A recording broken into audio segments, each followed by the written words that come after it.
మిమ్మల్ని కనీ పెంచి అప్పులు చేసి స్కూల్ ఫీజులు కట్టి తిండి పెట్టి మిమ్మల్ని పెంచిన మీ నాన్న అప్పటికప్పుడు చనిపోతే మీ పరిస్థితి ఏంటి? ఏంటి సార్, ఏంటి అట్లా మాట్లాడతారు కదా, భయం వేస్తుంది కదా.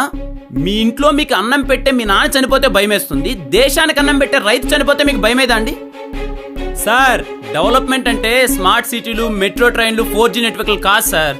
రోజు మీ ఆకలి తీర్చే రైతుకి అన్నం దొరకడం సార్.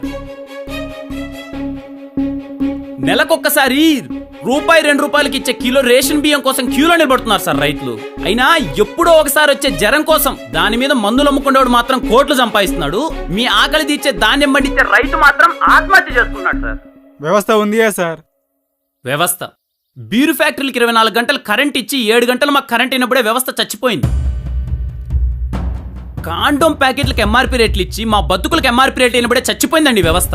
సార్, నకిలీ విత్తనాల కాపలా కాసి మాలాంటి బతుకుల్ని కాటికి పంపించినప్పుడే చచ్చిపోయింది. ఇక్కడ ఏనా కొడుకు ఎవరిని బాగుపరచుడు, మన ఊరిని మనమే బాగుపరచుకోవాలి. ఒకప్పుడు ఈ రోజు నీ పని ఏంట్రా అంటే, ఈ రోజు నేను బ్యాంకు పని మీద వెళ్తాననే వాళ్ళు సార్. అలాంటి పనిని నిమిషాల్లో అయిపోయేలా చేశారు సార్. మీరు ఒక్కసారి ఆలోచించండి, మీరు కళ్ళు మూసుకొని ఒక్కసారి ఆలోచించండి. మీ ఊరికి వెళ్ళి మీరు వ్యవసాయం చేస్తే మీ ఊరిని ఎలా మార్చగలరు? ఎందుకంటే నీకు ఒక్కడికి మాత్రమే తెలుసు సార్ వ్యవసాయం గురించి. ఆ జనరేషన్ కి ఈ జనరేషన్ కి మధ్యలో బ్రిడ్జ్ నువ్వే. నువ్వు పోతే వ్యవసాయం గురించి ఎవరికీ తెలియదు. ఫైనల్ గా ఒక చిన్న మాట సార్, మీరు అన్నం తినేటప్పుడు ఎక్కడో కనిపించని దేవుడికి దండం పెట్టడం కాదు సార్, మీకు అన్నం పెట్టే రైతు, మీ కళ్ళ ముందున్న రైతు గురించి ఒక్కసారి ఆలోచించండి సార్. ఆత్మహత్యలు ఆగిపోతాయి, అలాంటి బతుకులు మారిపోతాయి.